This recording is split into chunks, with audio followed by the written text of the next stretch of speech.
Welcome to the NeverFap Deluxe podcast. My name is Julius. I am your host for today.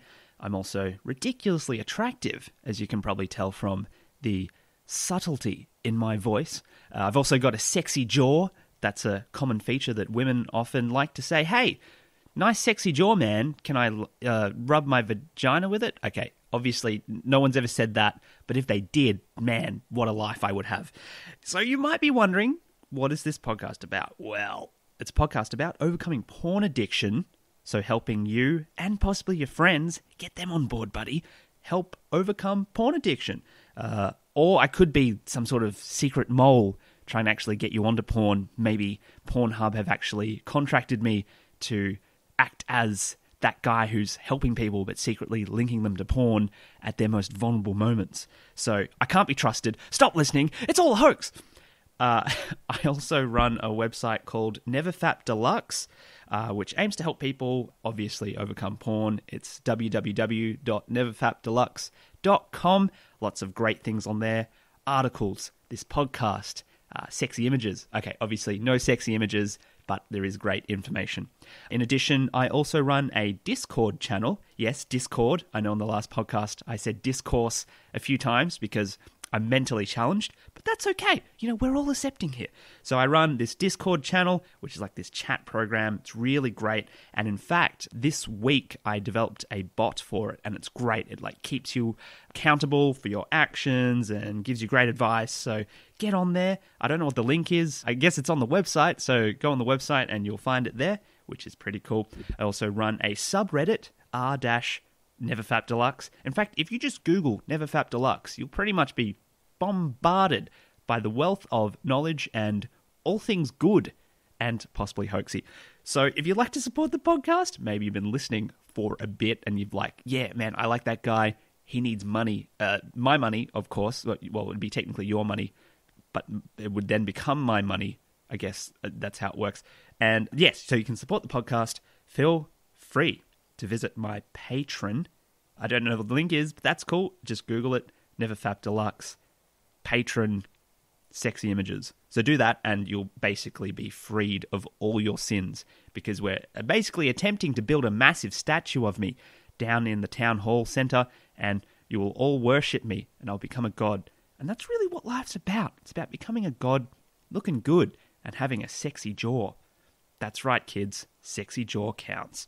Now, before we begin today's episode, I just want to apologize, I guess, a bit for last week's episode. It was a bit short. It could have been much better planned, as I have discovered planning this episode. So, unfortunately, it wasn't sort of as good as I want it to be. People have said it's been great, but, you know, I want to have a high standard for this thing. And so I've put a lot of plan into this one. This is going to be like version 2 of episode 2. It's bigger, better, more sexy, more triggering references so that you can stay on track. So I can like sort of, you know, you're like a drug addict and I'm like trying to like drip feed you heroin, but like not quite get you off it. So then you have to keep coming back. Okay, I'm joking. That's not how it works. I actually want to help you. I'm being an idiot. So I've properly planned this episode and I think you'll really like it. There's some really good analogies. Obviously you'll find out once you get to it, but that's cool. So today's topic, we're going to be talking about emotions. In particular, how you can think about emotions in a healthy way, how to become comfortable with them, because emotions are important. When you're happy, you're effective, you know, you just want to do more, you want to be more, you are more ambitious, you are functioning perhaps more correctly. And that's the great thing about emotions is that they can work with you. But when you're sad and depressed, you know, it's almost like it's game over, isn't it? It's like, man, I'm sad, what do? I don't want to live. Hand me the gun. Just hand me the gun. Obviously, that's extreme sadness, also known as severe depression. If you have severe depression, please seek professional help. I'm not a professional. I am actually just a kid dressed up in latex because that's what I'm into. So, yeah, when you're sad, you sort of just want to give up, and that's fine. We're going to be talking about that. We're going to be talking about what that means and what you can do about it. Of course, that's only what we see on the surface, and especially if you don't really understand emotions or you haven't really developed a healthy relationship with them, that's sort of all you see them as, is this kind of happy, sad, what do? I'm flailing. So we're going to be going a bit deeper into what these things mean and how you can actually internalize that and, I guess, not take it personally, amongst other things. But yes, we will get to that shortly. So today's show, talking about healthy processes to deal with emotions, how to think about them in a productive way, and everything else in between. Probably already said it a million times. So get excited, get pumped. Uncle Reed is going to take you for a ride down to Chinatown and turn your brain into mental jelly, but the good kind that powers it, whatever that may be. Now, like all episodes, I want to start off by talking about mental health. And that's what I do with each of these episodes. I want to talk about my mental health. I want to talk about what I've been doing, because essentially these are the things that you'll be doing, especially if you join our Discord program, and the accountability program we have over there is really good. A lot of people getting value out of that. So I want to talk about what's been going on. So I've been feeling a lot lately. It's been a really, really busy 2 weeks. A lot of stress, a lot of happiness, a lot of ambition, a lot of everything, really. And it's in part because of how well, I guess, NeverFap Deluxe is doing. A lot of people are joining the Discord channel. A lot of people are visiting the website. There's just a lot of things happening, and it's sort of really exciting, but at the same time, really stressful, because I guess what's happening is that there's basically too much for me to do. I've got too many things to manage, too many things I could do, like, write articles, that kind of thing. And it's sort of getting to me a bit. So, for example, what's happening is I'm having to now consciously decide what to do with my time, which is really hard because there's a lot of things that are sort of broken, and I have to consciously say, no, I have to leave that aside because I've got more important things to do, and that thing's probably going to be broken for at least another month. And that's hard because I know people are using the website and they're probably getting to this point where it's like, oh, well, that particular section, they're like, okay, this looks a bit broken. Well, what's going on? But there's nothing I can sort of do about it because there's so many other things I need to sort of focus on, which are also broken, but more important. So basically, I've been learning not to take things personally and just relax. And that's a big thing with overcoming porn addiction that people don't realize. They think it's just about, okay, I did my 10 minutes of meditation and it's fine now. When really, that meditation and those healthy coping mechanisms, they're what you're doing, I recommend, 5% of the time. So, around 40 minutes each day, obviously starting out with 10 minutes, and you do other things like exercise. But what's really important is that other 90% or the other 95% where you're not meditating and it's just the day-to-day. It's those situations where you really should be actively learning to relax and remain calm. And that's really what I've been focusing on personally, is just relaxing and remaining calm, because it's easy to get stressed, especially when there's so much going on. But you really have to make an active effort. And when you do, it just works beautifully. So I've just basically been pretty good in spite of all the things that have been happening. So, I'll have that burst of emotion like, yeah, I got my first patron, which I did. So I'm getting $1 a month. Yay me. Yay me. So obviously I'd like to get a bit more, but that's cool. You got to start somewhere, and I'm very passionate about this. So we will get there. And I'll make a full-time income from this, and then I'll be like sleeping with women. Sorry, girlfriend, if you're listening, which I don't think she is. I know she's listening because I think she's in the room next to me, but that's cool. So that's the mental health update. I'm not sure if that was useful. Point is, stay calm, stay relaxed, and that's really what you should be doing anyway. It's not like an extra thing. It's like that's what you should be doing, learning to relax and let go. So, mental health update. Out of the way. Smash that. Out of the ballpark. Hell yeah.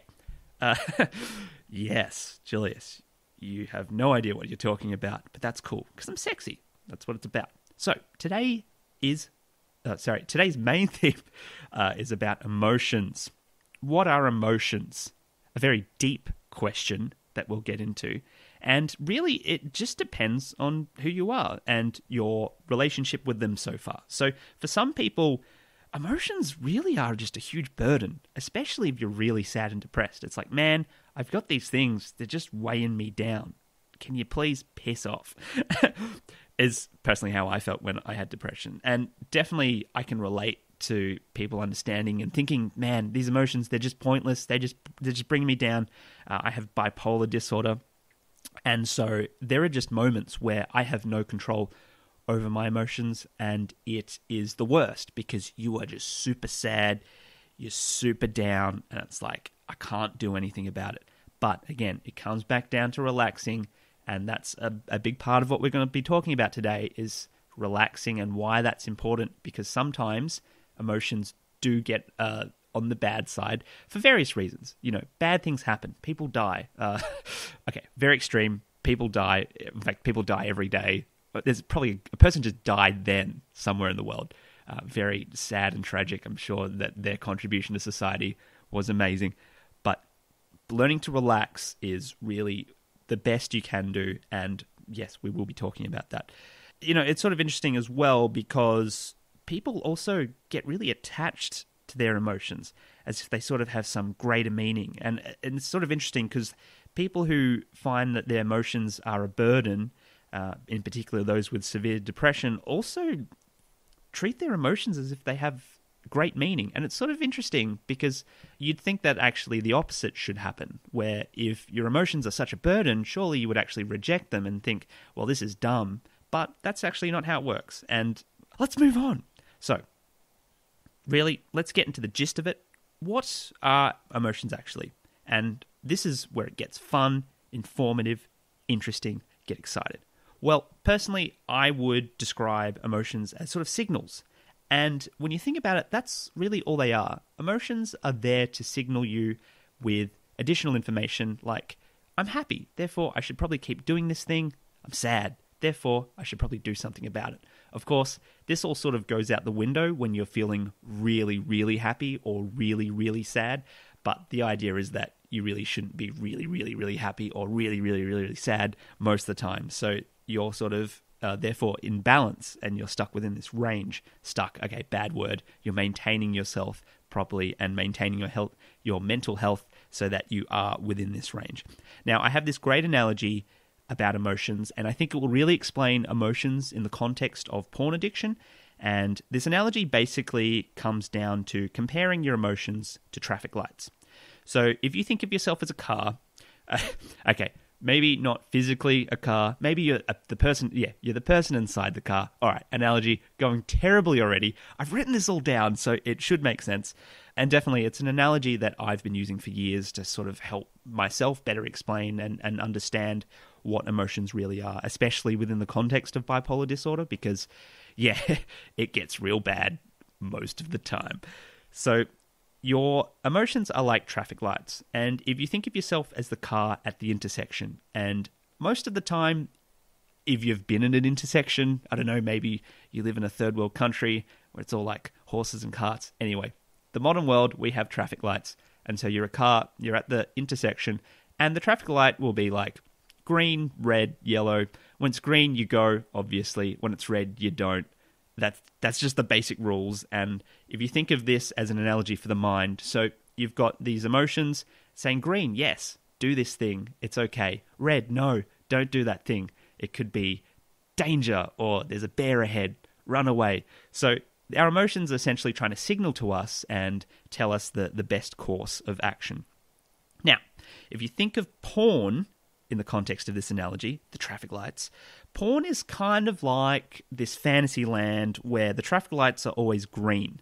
And, you know, it's a fantasy land because in reality, the traffic lights are never always green. You have to stop sometimes, and you have to go sometimes, and you have to slow down sometimes. That's just life, and it makes perfect sense as well. You don't want to be moving too fast. You want to be sort of keeping balance, and that's really what relaxation's about. It's about maintaining balance. Except when you're addicted to porn, it's like, balance, what are you talking about? So in the porn fantasy land of traffic world, essentially, it's green light all the time, every day. And the idea is that it's because it's always green light, it's always yes, yes, yes, it's dopamine rush, it's everything feels great.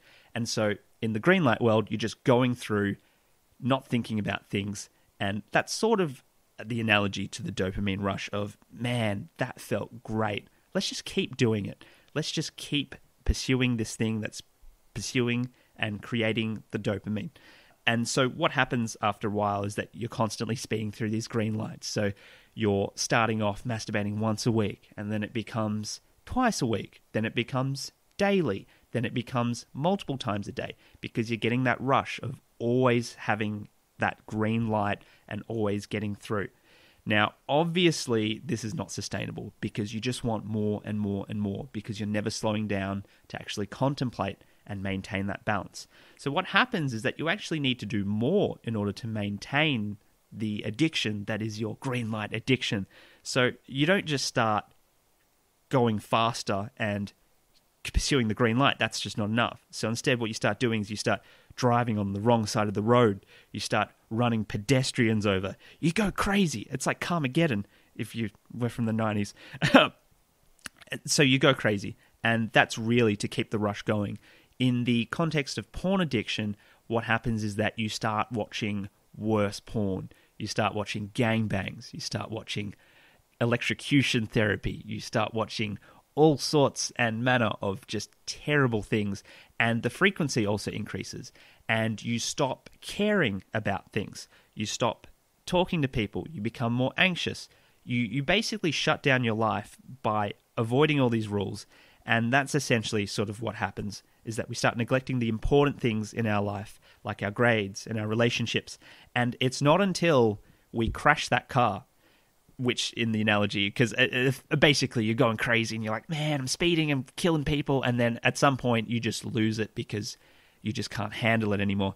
And that's sort of like when you lose an amazing relationship, for example, or in a lot of cases, what happens is when you find yourself just depressed and lonely. And it's only at that point when it's like, man, I should have just stuck to the red and green lights, the non-fantasy land of porn.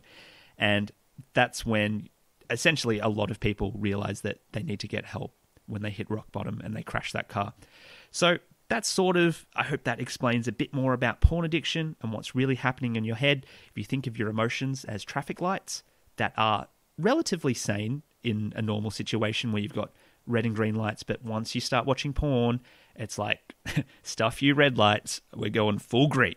So what we're trying to do is reverse this and essentially go back to a normal, healthy relationship with our emotions where it's just red and green lights. No more green, which is that hard dopamine rush. We want to avoid that. And instead, we want to start, redding it up. Start stopping and slowing down. And we do this with meditation. We do this with relaxation. A lot of things you can do. And we talk about it on the website and other episodes. Today, we're just talking about emotions, having a healthy relationship with our emotions. So that's the context. Now we're going to start talking about how we can maintain a healthy relationship with our emotions. And in particular, what is and what does it mean to have a healthy relationship with our emotions? Ultimately, it comes down to feeling comfortable and confident with your emotions, even when they may seem to be working against us. And obviously, once you've hit rock bottom, your emotions will be working against you because not only are you depressed, but you're also addicted to porn, and it's super hard. But that's okay, because we're going to talk about how to actually deal with that. In regards to these emotions working against us, essentially what that means is that we need to change how we respond to our emotions. Previously, we were sort of just going with it. It's like, man, green light, okay, we need more green light. We're actually going to do something different. We're going to change the way we respond to our emotions. And essentially, the way we do that is just by not reacting to them. And it sounds simple enough, but I'm going to dig into it a bit deeper and it will make a lot more sense. So the interesting thing is that the reason why we sort of go deeper into the green light and want to pursue our dopamine rush is because, as I mentioned earlier, we treat our emotions, or some of us treat our emotions, as if they have some sort of greater meaning that we have to get into and really appreciate. But that's not true. And the reason why it's not true is, well, to explain why it's not true, I want you to consider this. And this sort of blew my mind when I first heard it, and it just made so much sense. So if you think of your emotions as a feeling, obviously, so you feel happiness and you feel sadness. Now, when you think about it, our emotions are actually no different to physical sensations. Much like your emotions, physical sensations are merely signals. They're there to tell you what you should and shouldn't do, obviously, as a general guide. So, for example, if you touch fire, it burns you, you're like, fire! And it hurts. And essentially what that's telling you is that you shouldn't be touching fire. The same thing goes with our emotions. You're happy, you're like, man, I'm happy, I should probably do more of this thing. In that context, emotions and physical sensations really aren't that different. They're just signals that are telling you different things. Yet, what's interesting is that we don't treat our physical sensations in the same way that we do our emotions. And it's super interesting because they're the exact same thing. Our emotions are no different to our physical sensations. They're just signals, which is to say that our emotions actually aren't gospel, or they don't have a greater meaning. It merely comes down to our perception that we have over our emotions and this sort of idea that we treat them as something special, when really they're not. They're just signals. And it's just something to think about. I'm not necessarily trying to dismiss emotions, and and definitely they're important, and I'll talk about that soon. But it's just something to think about, how our physical sensations are really no different to our emotions, yet we treat them as if they're two very different and separate things, almost putting emotion above physical sensation as this kind of superior way of thinking or feeling, which is interesting. Anyway, something to think about. So as I was saying earlier, primarily you should respond to your emotions by not reacting to them. So what does this mean? Essentially, it means when you're feeling sad, for example, not reacting to it. When you're feeling happy, not reacting to it. When you just feel awful, not reacting to it. Because when you react to your emotions, you essentially give them power. Now, what does it mean to give your emotions power? Well, if you think of it in the context of focus and attention, anything you give your attention to is really what your life will be. So, for example, if you spend all your time focusing on being sad, you'll inherently become depressed and remain depressed. That's basically how life works. The same thing happens with happiness. If you focus all your attention on it, then you will essentially be happy. By focusing our attention, we give things power, and by not responding to our emotions, essentially, not responding. Okay, if you're having a heart attack or whatever, obviously respond to it. But by not reacting to our emotions, we essentially disable that function where they basically take over and take control over us. But of course, you may be asking, well, okay, so you're feeling emotions, but what are the alternatives? How do I not take severe depression personally, for example? Or, do I just pretend as if everything's okay? Well, the answer is really to relax. And that's really what porn recovery is about. It's about relaxing and learning to remain relaxed. And this is really important because what a lot of people do is that they confuse these two concepts of being comfortable with something to being complacent with something. And there's actually a big difference. So, for example, when you're complacent with something, it's actually when you react to your emotions. So, for example, when you're sad and you choose to pursue, self-harm or watch porn, that's actually being complacent because you're reacting to your emotions. On the other hand, being comfortable while feeling sad and relaxing into it and not letting it control you, that's what being comfortable is about. It's about having that control. And to be honest, it is hard, and I'm not saying it's not easy, but that's essentially what recovery is about. It's about not reacting, and it's about having those emotions, but not letting it control you and just relaxing into it. Because just remember, just because something is unbearable doesn't mean that it can't be comfortable. I take it from my own personal experiences with bipolar disorder, where there are times where I am down, downer than a kid with Down syndrome. Like, I'm sad, and the way you get through that is by not reacting, because you really have no other choice. And that's the thing to realize, is that you don't have a choice sometimes with your emotions. Bad things happen. People die, as I was saying before. Things don't go your way. You lose your job. I've lost my job on multiple occasions.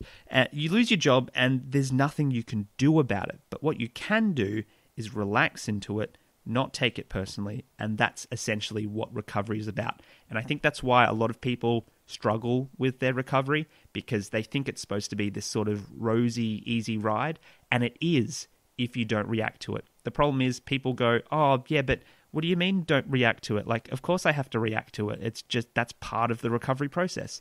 Bow, incorrect. Part of the recovery process is accepting that things are going to be difficult and that there's nothing wrong with difficult emotions. There's nothing wrong with feeling sad. There's nothing wrong with feeling depressed. It's just an emotion.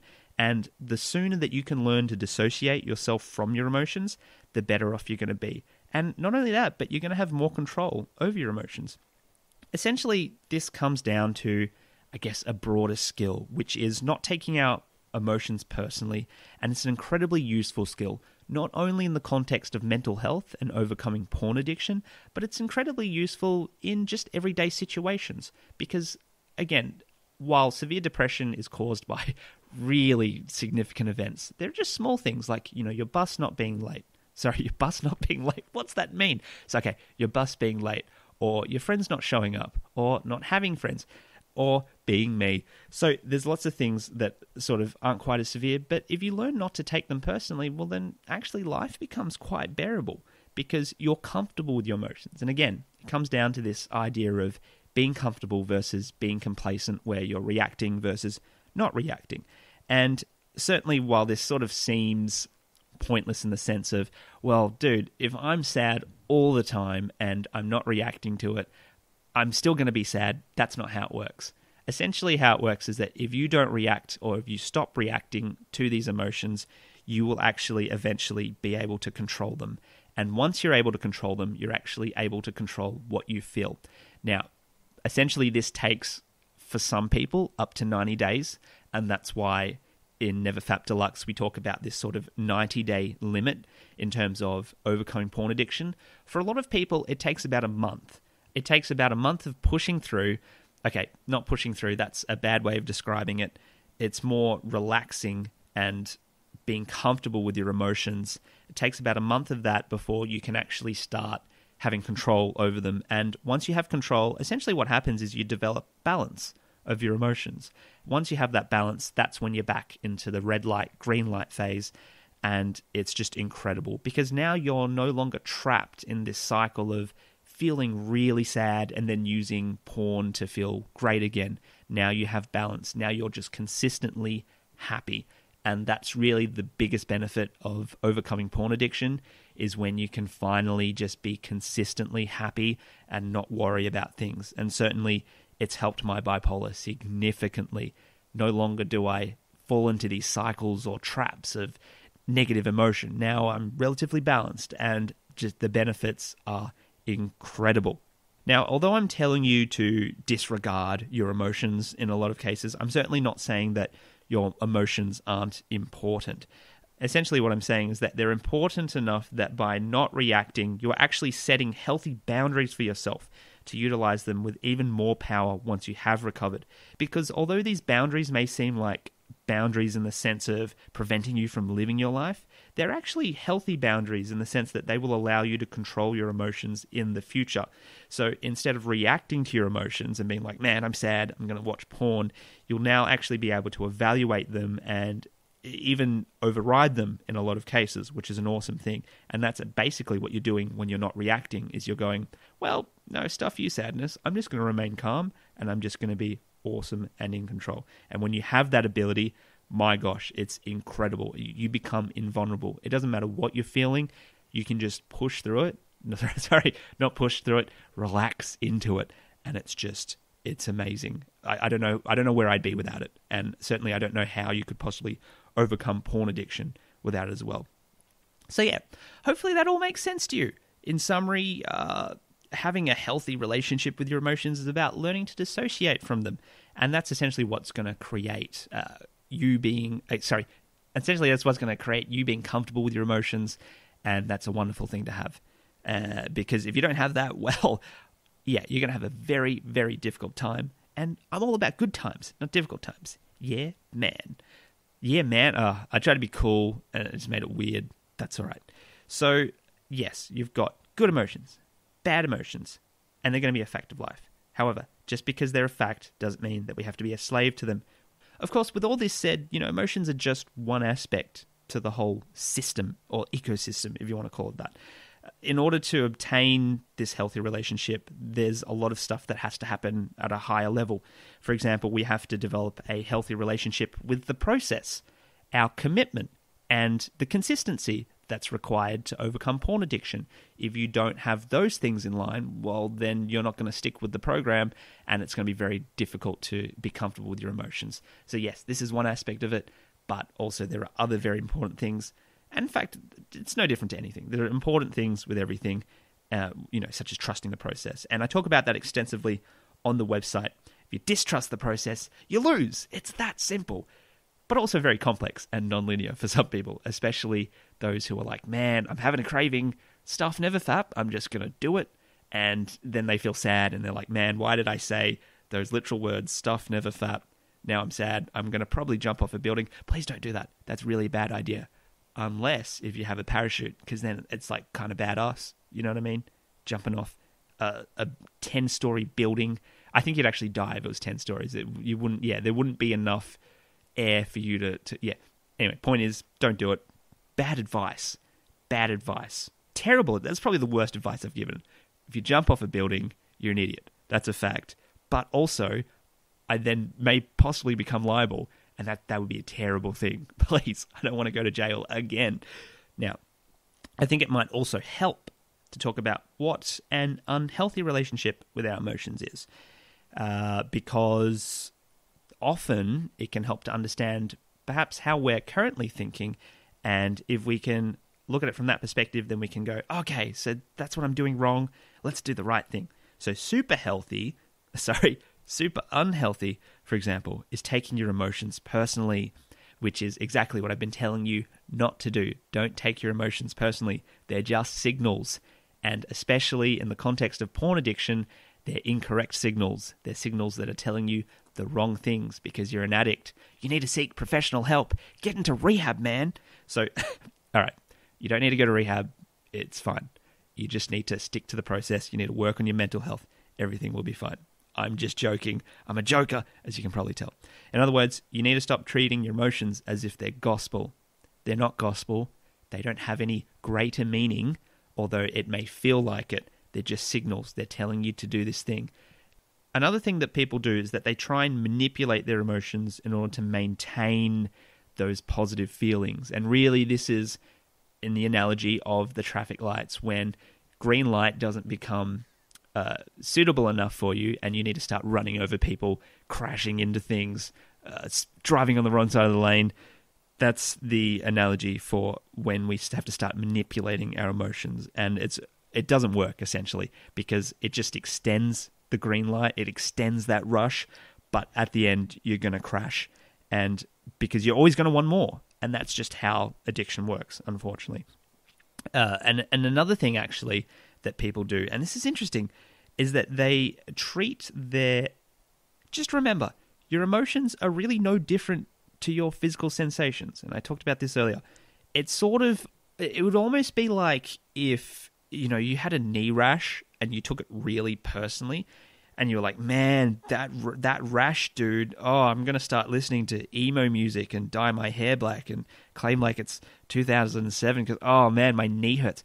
That's just silly. But that's what people do when they're sad. They take it so personally, even though it's really just a sensation at the end of the day. Of course, I say hilarious. I say sad. Did I say the word hilarious? I don't even know.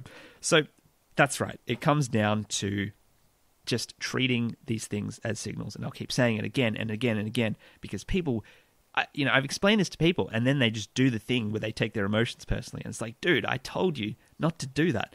But anyway, that's cool. It's a learning process. That's what it's about. And I think the reason for this, why we treat our emotions on this sort of higher level than compared to physical sensation, is in part because as modern humans, we've been taught to rationalize everything, which is to say that anything that sort of comes out of our head, whether it be an emotion or a thought, we automatically analyze and try and decipher like it's like the fucking Matrix or something. And that's sort of a human trait that I think we've developed recently. I don't think this is something that we've been doing forever. I think now that we've got this highly conscious capacity to think, we've actually relied on it for everything, which isn't a bad thing because you do need to think in a lot of situations. But as a result of that, we also neglect our senses and we neglect what it actually means to be in the present moment, for example, because what's happening is we're living in our heads. We're not living here in reality as it's happening. And this is actually basically why I talk about meditation, and particularly why observing our senses works so well as a meditative technique, because what's happening is that when you observe your senses, you're not actually thinking, and it's actually impossible to think when you're observing your senses because you're focusing on what your body is feeling in the now, in the present. And it's a perfect counterbalance to thought, essentially, because you spend all day thinking and then you have that moment where you're like, goodbye thoughts, I'm going to actually focus on my body and what it's telling me, as opposed to what my mind is trying to tell me with the crazy addiction and the watch this and watch that and, oh man, my foreskin's on fire. So yes, that's why I talk about meditation. It's a really good thing. And I think one last thing that a lot of people do that I believe is unhealthy from an emotional perspective is that they treat some emotions as if they're more superior than others. And it's sort of interesting because I did the same. I used to do the same thing. I used to be like, man, sadness is so much cooler than happiness. And it's sort of, I think that's the next stage of taking your emotions personally. It's like, I'm not just going to take them personally. I'm going to give them identities, and I'm going to start naming them and developing this even more unhealthy relationship with them. Yes, no, please don't do that. At the end of the day, they're just signals. They're nothing else. They're just signals trying to tell you, and in a lot of cases, sabotage you if you're addicted and make you do things like touch your wang. Don't touch your wang unless it Mr. Wang. Hello.